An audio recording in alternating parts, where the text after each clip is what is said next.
नमस्ते। अच्छा, आज हम इस वीडियो में बात करेंगे एक नए दर्शन के ऊपर। देखिए, एक दर्शन है जिसका नाम है कश्मीर शैविज़। ये दूसरे नाम से भी जाना जाता है, तरीक कश्मीर शैविज़। इंग्लिश में यदि आप इसको गूगल करेंगे तो आपको वर्ड मिलेगा तरीका, TRIKA। लेकिन हिंदी में वह है तरीक। तरीक का मतलब तीन। तो इस दर्शन में तीन कंपोनेंट्स है उस रियलिटी के। अंततः एक ही रियलिटी है। यह भी दर्शन नॉन डुअलिटी का ही है। अंततः जो एक रियलिटी है वो नॉन डुअल रियलिटी है, लेकिन उस रियलिटी को ये तीन हिस्सों में बांटता है, तीन कंपोनेंट्स में बांटता है। एक कंपोनेंट तो है जिसको यह दर्शन कहता है शिव, और उसका दूसरा कंपोनेंट है उसको वो कहता है शक्ति, और जो तीसरा कंपोनेंट है वो है jiva, the individual soul. So the individual being, you and me. तो इस तरह से इसमें ये तीन कंपोनेंट्स है इस दर्शन के। तो यहां पर शिवा जो है वो परा है, वह समय के बाहर है। वह जो रियलिटी है वो स्पेस टाइम के बाहर है। वह सुप्रीम कॉन्शियसनेस है, और जो उसका मैनिफेस्टेशन है वह है शक्ति, प्रकृति की तरह। जैसे सांख्य में पुरुषा और प्रकृति है। पुरुषा वहां पर सुप्रीम कॉन्शियसनेस है, और प्रकृति वहां पर यही है, ऊर्जा, प्रकृति, जिसको हमने कहा शक्ति, जो उसी रियलिटी का मैनिफेस्टेड रियलिटी। और फिर तीसरा तत्व इसमें है, वह है जीवा, द इंडिविजुअल बीइंग। और यहां क्या ब्यूटी है इस थ्योरी की, इस थ्योरी का अल्टीमेट कंक्लूजन क्या है, वह है जीवा इज शिवा। जो इंडिविजुअल बीइंग है जीवा, यू एंड मी, दिस जीवा इज इक्वल टू शिवा। ये जीव ही शिव है, यह इसका कंक्लूजन है। तो यहां पर ये जो हर इंडिविजुअल बीइंग है उसको वह रियलिटी रिकॉग्नाइज करनी है, रियलाइज करनी है। कौन सी रियलिटी? शिव की, जो अंतिम, अंततः, जो अल्टीमेट एब्सोल्यूट रियलिटी है, शिव, शिव चेतन, मतलब सुप्रीम कॉन्शियसनेस, उसको इस इंडिविजुअल को रियलाइज करना है। तो यह है ये कश्मीर शैविज़। तो इस दर्शन के बारे में जानने की कोशिश करेंगे इस आज के वीडियो में। तो है तो ये रियलिटी नॉन डुअल रियलिटी है। अंततः जो दर्शन है वो उसी तरफ इशारा करता है जो रियलिटी एब्सोल्यूट है, नॉन डुअल है, जहां कोई डिवीजन नहीं। तो उसी में ये जीवा है जो समा जाता है, एक हो जाता है। So it is an experience of oneness, connectedness, उसी चेतना के साथ, जिसको हम ये दर्शन कह रहा है शिव या सुप्रीम कॉन्शियसनेस। तो अब ये है फिलॉसफी जिसको कहते हैं थ्री फोल्ड फिलॉसफी। तो ये करीब फ्लरिश हुई थी बिटवीन 900-1300 CE। अब इसके जो ये तीन कंपोनेंट्स है, इनके दूसरे नाम भी है। एक तो है जो शिवा, जिसको हमने बोला सुप्रीम, जो it is a subject itself, उसका नाम है परा। परा जिसको कहते हैं हम परम, परमेश्वरा जो शब्द है वहां पर वो अर्थ है परम। और जैसा जीवा कौन है, जीवा आत्मन है, तो वहां पर एक और एक शब्द है हमारे पास, परमात्मा। मतलब इस आत्मन के परे, बियॉन्ड दिस आत्मन, इस परमात्मा। तो परम ये शब्द जो है संस्कृत का, उसका मतलब है beyond, beyond space and time. This individual is in space and time. This body and mind is in space and time. My soul is not in space and time, but this body and mind is in space and time. and all material around us, the manifested reality, the whole existence, it is in space and time. So it arises and it dissolves. It can appear and it can disappear. It has appeared from Shiv. Shiv चेतन से, supreme consciousness से ही ये arise हुआ, appear हुआ, और उसी में वो विसर्जित होगा, डिसअपियर होगा। किसी और जगह वो अपीयर हो सकता है, करेक्ट, या कोई और एक यूनिवर्स अपीयर हो रहा होगा किसी और इसी पूरे होल में। इफ दिस, जैसे साइंस तो कहती है ना कि there is a possibility of infinite universes.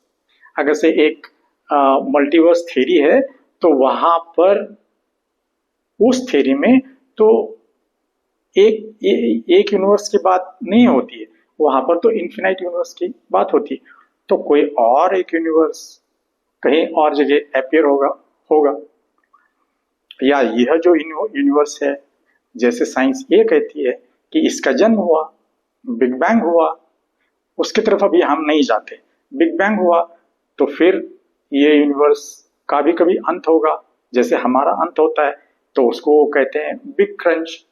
तो वहां से फिर एक और एक यूनिवर्स का जन्म होगा। तो इस तरह से अपीयरेंसेस और डिसअपीयरेंसेस होते रहते हैं यूनिवर्सेस के जो समय में, जो स्पेस एंड टाइम में। तो एक तो है वह जो परा है, जो शिव है, जो समय के बाहर है, स्पेस एंड टाइम के बाहर, जो अजन्मा है, ना उसका कभी जन्म हुआ है, ना कभी उसकी मृत्यु है, तो वो अजन्मा है और वो अमृत है। तो एक तो वो कंपोनेंट है। दूसरा कंपोनेंट है परापरा। परापरा का मतलब है something intermediate, something not objective, something in between. और तीसरा कंपोनेंट है जैसे which is objective, which is solid. अब इसको साइंस के पार्लेंस में यदि इसको एनालॉजी लाते हैं ना, तो जैसे साइंस यदि इस मैटर को तोड़ती है, जैसे साइंस ने भी पहले, साइंस का अहंकार क्या था, देखिए इस थ्योरी में अंततः क्या है, मुझे ये जो जीवा है वो शिवा क्यों नहीं बनता है? वो इसलिए नहीं बनता है कि हम दोनों के बीच में, मतलब जीवा और शिवा के बीच में ये मैटर का अंतराल आ गया। और ये मैटर क्या है? ये एक माइंड डिपेंडेंट रियलिटी है, एक इल्यूजन है। जैसे हम अद्वैता के दर्शन में यदि जाते हैं तो whatever that is appearing is an illusion of my mind, means it is a mind dependent reality। illusion का ये मतलब नहीं है, देखिए माया शब्द का इस्तेमाल होता है और हम कहते हैं illusion, तो इस शब्द से थोड़ा सा हमको एक ऐसा भाव मिलता है कि illusion means क्या ये रियल नहीं है? नहीं, रियल है, बट ये एब्सोल्यूट रियलिटी नहीं है, ये डिपेंडेंट रियलिटी। ठीक है, तो फिर एक तीसरा हमने कहा एक ऑब्जेक्टिव है जिसको हमने कहा अपरा, और एक इंटरमीडिएट है परापरा, और एक बियॉन्ड है वो है परा। ठीक है, अब इसको हम क्या कह रहे हैं, अभी साइंस की एनालॉजी में इसको समझने की कोशिश करते हैं। तो जो ऑब्जेक्टिव है, जो ठोस है, जिसको हमने कहा अपरा, वो है मैटर जो हमको दिखाई पड़ता है। और फिर जो इंटरमीडिएट, जो आज के दिन में साइंस को पता लगा, आज मतलब उसको भी 100 ईयर्स हो गए, बट जब साइंस ने इसकी शुरुआत की थी तब भी वो यही कह रहे थे, उनका अहंकार ये था कि वो कह रहे थे कि बस ये सब कुछ प्रकृति जो है, it just nothing but matter, you and me and everything around us is just nothing but solid matter. But जैसे जैसे उनकी भी जर्नी आगे चलती गई और जब नई नई रियलिटीज का हमको पता लगने लगा, तो फिर वह अहंकार भी थोड़ा सा डिसॉल्व होने लगा। तो आज हमको दूसरी रियलिटी क्या पता लगती है? From this classical objective materialistic reality, there is another reality in the depth of this matter, जिसको हम कहते हैं quantum. Quantum is something in between. Something in between का मतलब है कि वहां पर कई सारे पॉसिबिलिटीज है, वो एक वेव की तरह है, वहां पर ऑल पॉसिबिलिटीज है। क्वांटमनेस का मतलब ये हो गया कि it is in a state of superposition of states, मतलब all possibilities are there. All possibilities का मतलब है कि जैसे श्रोडिंगर कहते हैं, it is something like a cat dead and alive at the same time. जैसे मान लीजिए मेरे पास एक कॉइन है, वो कॉइन के दो साइड है, हेड है और टेल है। अगर से उस कॉइन को मैं उछालता हूं और वो कॉइन बस स्पेस में घूम रही है, but I am just taking an example to give you an analogy, केवल एनालॉजी के लिए उसका मैं उपयोग कर रहा हूं। मैं कह रहा हूं कि ये मान लीजिए क्वांटम कॉइन है। क्वांटम कॉइन का मतलब है कि अब उसको मैंने हवा में फेंका, उछाला और वो हवा में घूम रही है। तो घूम रही है तो कैन यू से definitely which side it is? ना हम हेड है नहीं कह सकते, ना वो टेल है कह सकते, जब तक वो जमीन पर आकर गिरकर एक अपना स्वरूप ले लेती है। या तो वो हेड साइड पे गिरेगी या तो वो टेल साइड पे गिरेगी, तो एक कोई ना कोई एक डेफिनेटिव रियलिटी होगी। बट जब तक वो आकाश में है, घूम रही है, मतलब कौन सी? एक क्वांटम कॉइन आकाश में है, घूम रही है, तो वो सभी सुपरपोजिशन ऑफ स्टेट्स में है, मतलब ऑल पॉसिबिलिटीज ऑफ स्टेट में है। जब वो गिरकर जमीन पर जब वो गिरेगी, वो कुछ भी हो सकती है, या तो हेड हो सकती है या टेल हो सकती है। कभी कभार फिल्मों में दिखाते हैं वो कॉइन ऐसे खड़ी हो जाती है वर्टिकली, जिसके पॉसिबिलिटीज बहुत कम होते हैं। बट ये साइंस का बट यदि ये कॉइन का यदि उदाहरण है, वह भी हो सकता है। तो एक तो रियलिटी वो है जो डेफिनेट है, जिसको हम कहते हैं मैटर। जो ऑब्जेक्ट है वो डेफिनेट, और एक दूसरी रियलिटी है वो इन बिटवीन है, वो उस क्वांटम कॉइन की तरह है, वो उस श्रोडिंगर के कैट की तरह है, cat dead and alive at the same time. वो एक पानी के लहरों की तरह है, वो वेव की तरह है। ठीक है, वहां पर सब पॉसिबिलिटीज है। फिर जो तीसरी रियलिटी है जिसको हमने कहा शिव, बट ये केवल एनालॉजी की के रूप में मैं इसको कह रहा हूं। हाँ, don't take and tear this example. और एक तीसरा जिसको हमने कहा शिव, जिसका पता ही नहीं लग सकता है हमको। शिव का मतलब है द वेरी सब्जेक्ट इटसेल्फ, उसके बारे में कुछ कहना भी गलत होगा, इस तरह से वो रियलिटी है। तो अब एक कुछ कहना भी उसके लिए गलत होगा, मतलब वो रियलिटी केवल एक्सपीरियंशियल है। एक्सपीरियंशियल के अलावा उसका और कोई रूप नहीं है। उसको ना मैं छू सकता हूं, ना उसको मैं डिस्क्राइब कर सकता हूं। मैं चाहे कोई भी डिस्क्रिप्शन करूं वो गलत होगा। ठीक, तो इस तरह से वो एक रियलिटी है जो परा है, समय के परे है। तो फिर हम ये एनालॉजी ले रहे थे मैटर केस में, तो इसको सब्स्टिट्यूट करने के लिए मैं कह रहा हूं मैटर के डेप्थ में यदि जाते हैं तो एक ऐसा लेयर भी है मैटर का जिसको वो कहते हैं प्लैंक डेंसिटी। प्लैंक डेंसिटी का मतलब है अब उसके नीचे नहीं जा सकते, अब वो हमारी लिमिट आ गई। कौन सी लिमिट आ गई? जैसे अभी हम एट द वेरी टॉप, ये एकदम ऑब्जेक्टिव मैटर है, लेकिन जब हम उसको तोड़कर भीतर जाते हैं तो हमको अणु, परमाणु, एटम और उस एटम के अंदर जो सब एटॉमिक पार्टिकल्स है, इलेक्ट्रॉन्स, प्रोटॉन्स, न्यूट्रॉन, इनका पता लगता है, बोसॉन्स, क्वार्क्स, इनका पता लगता है। और इसी तरह से और इसके नीचे हम जा सकते हैं क्या?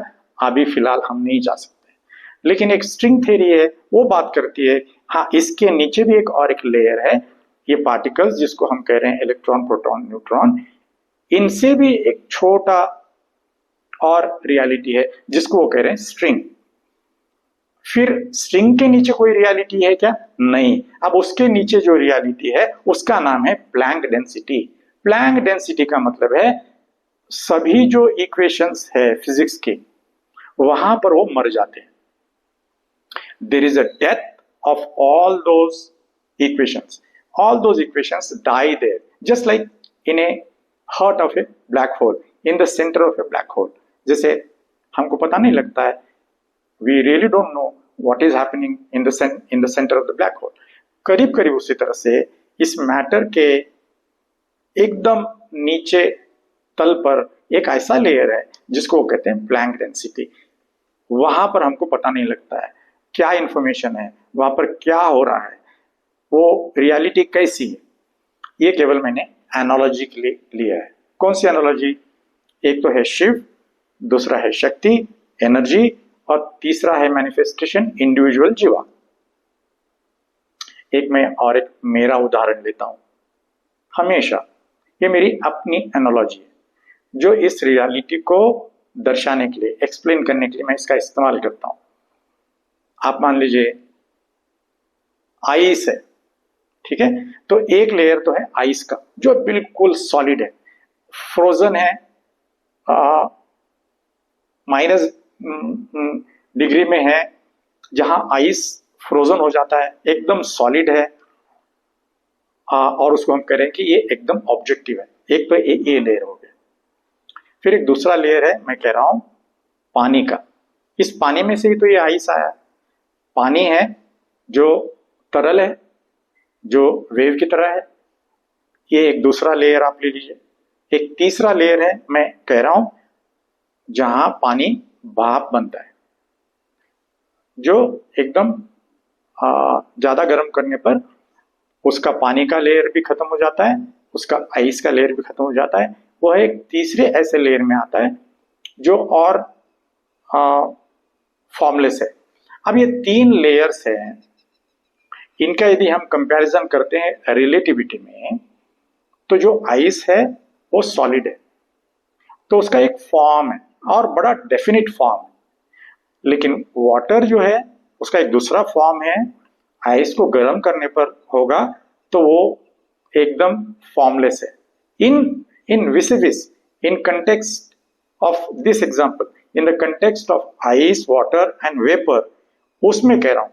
सो ice is solid, so it has got a definite form. Water in comparison to ice, it is formless. फिर जो तीसरा लेयर है भाप का, वेपर का, जो पानी को गर्म करने पर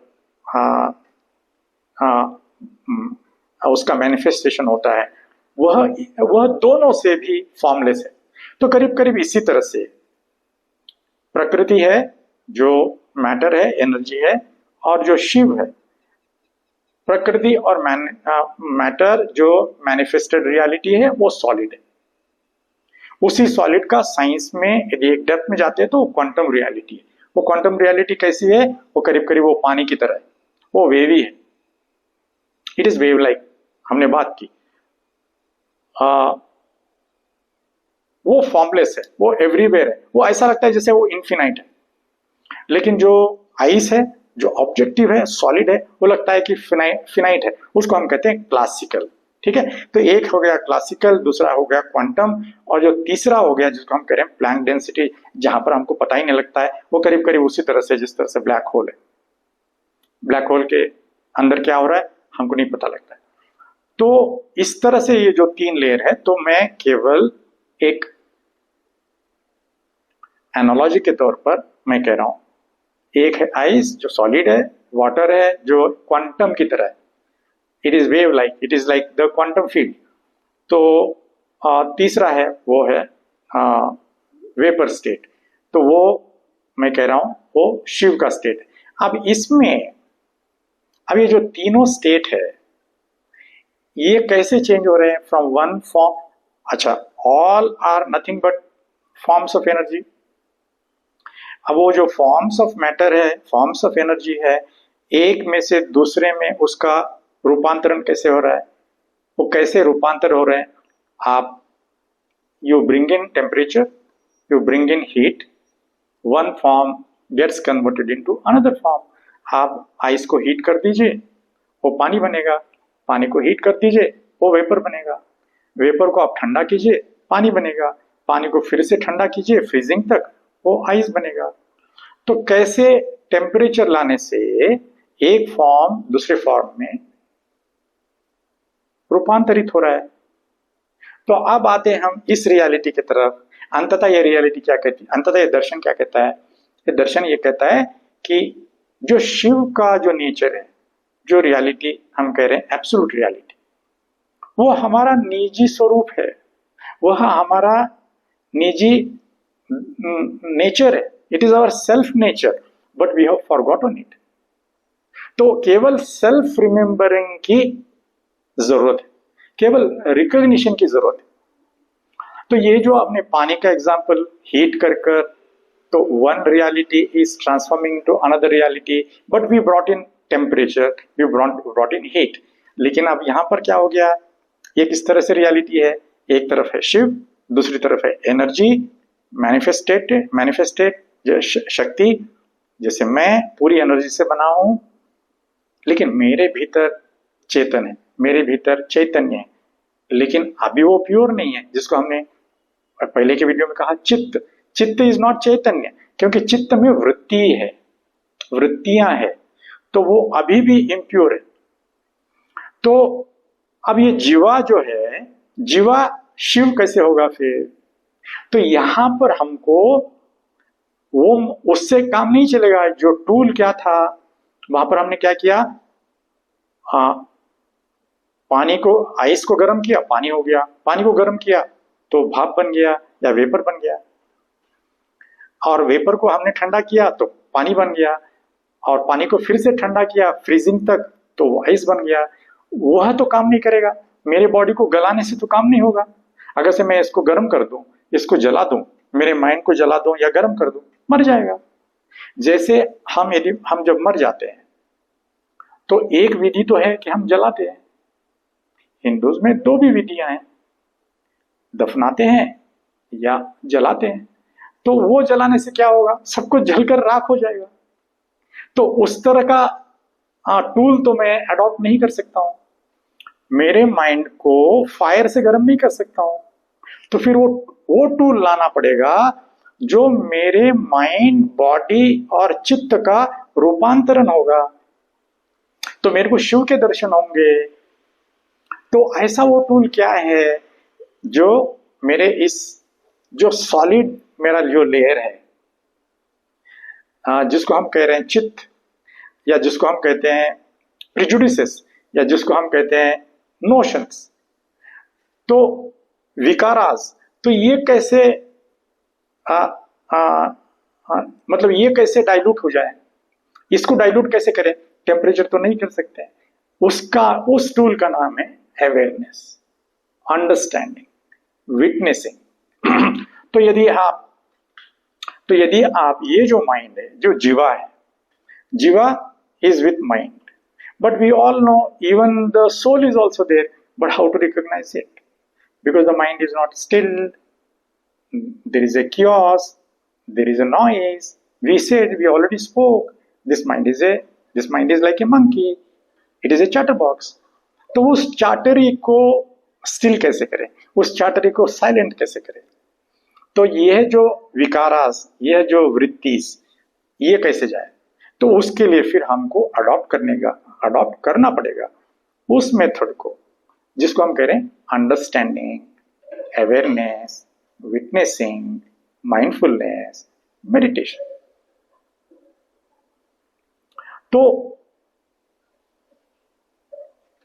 तो हमको इस टूल को अडॉप्ट करना पड़ेगा। तो क्या होगा फिर, एक फॉर्म से दूसरे फॉर्म में उसका रूपांतरण होगा। जैसे ही मेरा माइंड मंकी माइंड से मंक माइंड बनेगा, वो बैरियर हट जाएगा। हम क्या कह रहे हैं, जो बीच में कौन आ रहा है, बीच में वो अहंकार आ रहा है, वो कैसे जाएगा? वो अवेयरनेस से जाएगा, वो अंडरस्टैंडिंग से जाएगा, वो माइंडफुलनेस से जाएगा, वो विटनेसिंग से जाएगा। तो हमको उस टूल को अडॉप्ट करना पड़ेगा। तो यह जो थ्योरी है, यह जो दर्शन है, जो कह रहे हैं कि 3 तत्वों में है टूटा हुआ या बटा हुआ या डिवाइड किया हुआ, for understanding sake, from that side Shiva is undivided.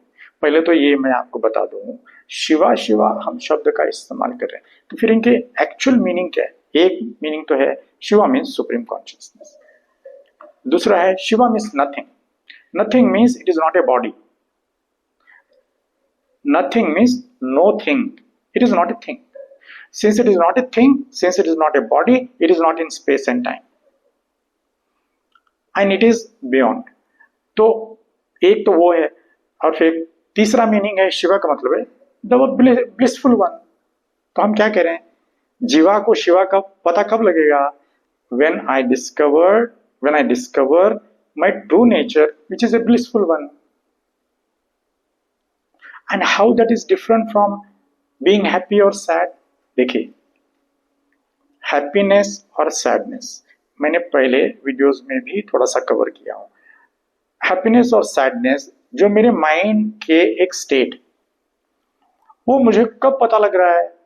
जैसे मेरे साथ कुछ पॉजिटिव होता है, या जैसे मुझे कुछ मिलता है।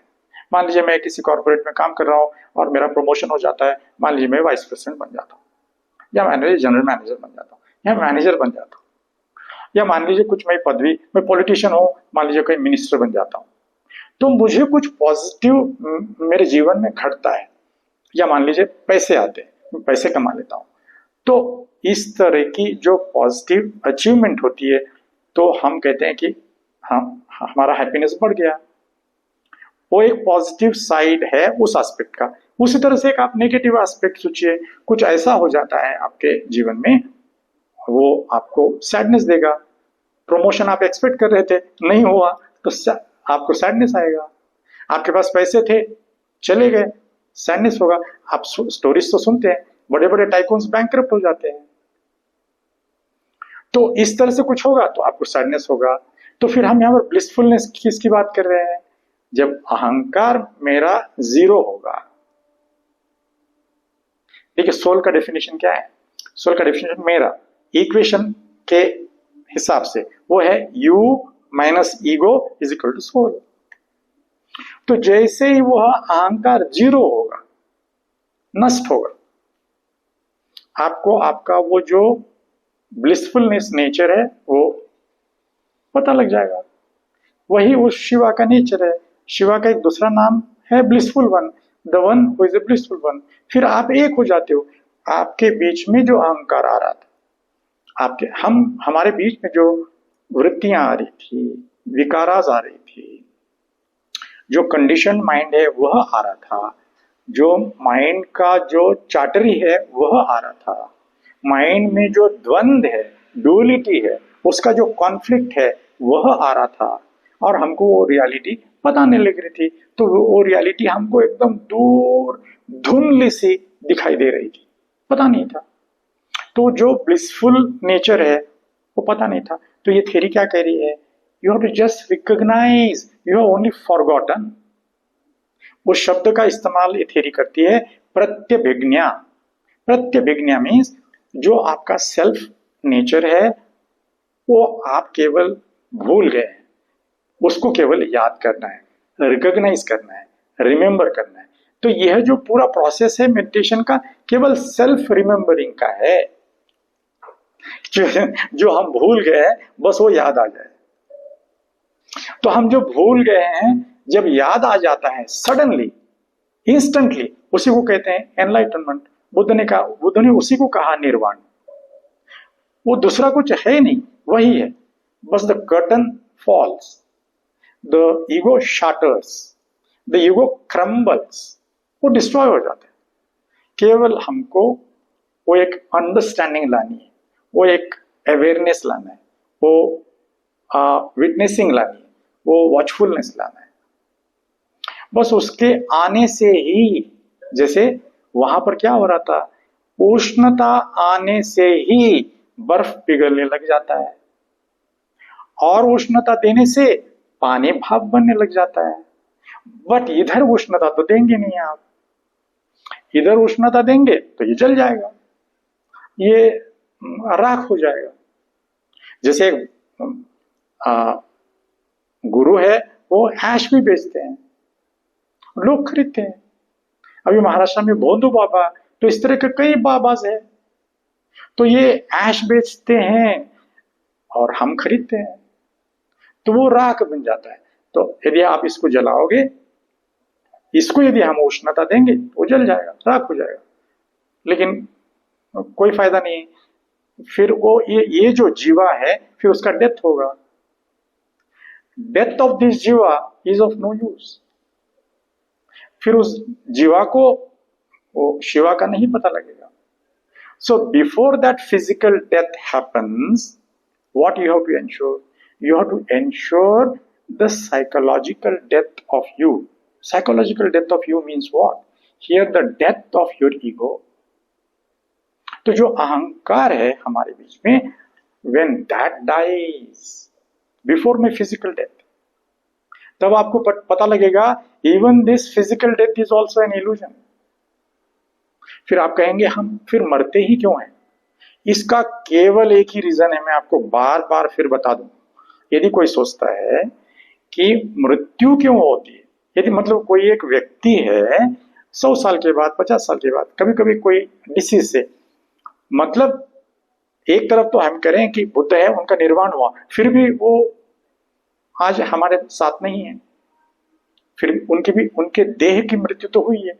कृष्ण ने हमको भगवत गीता दी, उनको हमने अवतार माना, उनको हमने भगवान कहा, भगवान मीन्स ए ब्लेस्ड वन, तो वह भी आज हमारे बीच में नहीं है।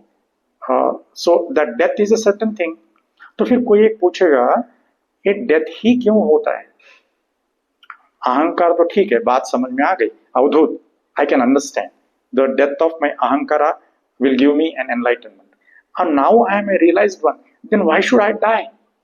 तो इसका केवल और केवल आंसर है, जब तक हमारी बॉडी, जब तक हमारा मन, जब तक हमारा यह देह नहीं मरता है, तो हमको अमृत का कभी पता नहीं लगेगा, कभी भी नहीं।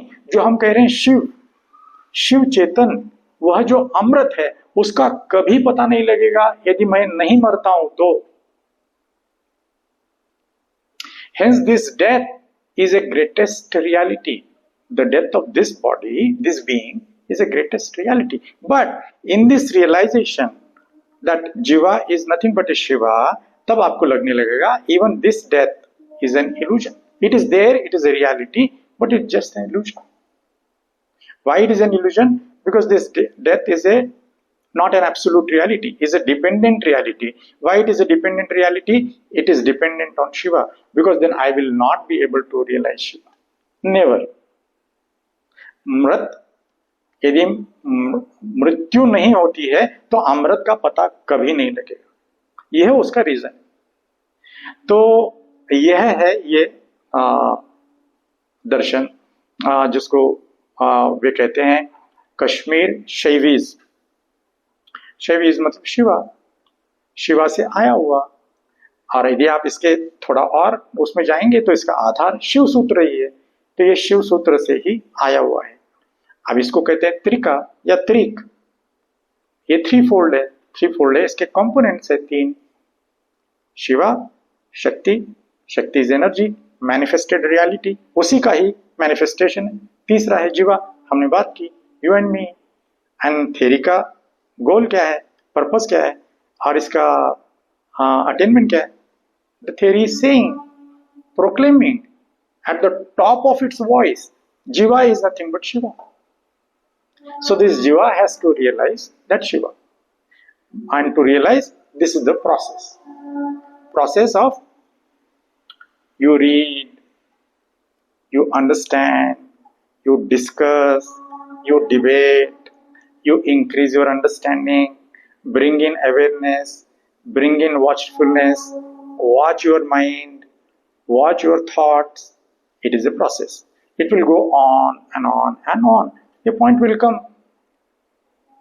the ego crumbles, the ahankara crumbles, the wall shatters, the wall between Jiva and Shiva shatters, the curtain falls, and then you are instantly, this Jiva is instantly before the Shiva. It merges, it becomes one, because only the non-dual reality has to remain. अंततः केवल अद्वैत ही बचना चाहिए ना, यही तो गोल है, यही तो पर्पस है। रियलाइजेशन क्या है, किसका रियलाइजेशन है? जो जीवा है वो अंततः एक हो जाता था शिव से। शिव एब्सोल्यूट रियलिटी है, नॉन डुअल रियलिटी है। अद्वैत है, एकम अद्वितीयम है, केवल वही बचता है, वही बचना चाहिए, तो ये जो जीवा है उसमें मर्ज हो जाता है, एक हो जाता है। It is an experience of interconnectedness, it is an experience of oneness, it is an experience of dissolution and becoming one. तो अभी यहाँ पर फिर समाप्त करते हैं, फिर क्योंकि ज्यादा टाइम होगा तो फिर और किसी वीडियो में इसको डिस्कस करेंगे या कोई और टॉपिक को डिस्कस करेंगे। तो अभी के लिए थैंक यू सो मच। तो अभी मैं इसको स्टॉप करता हूँ। Thank you for listening, thank you so much.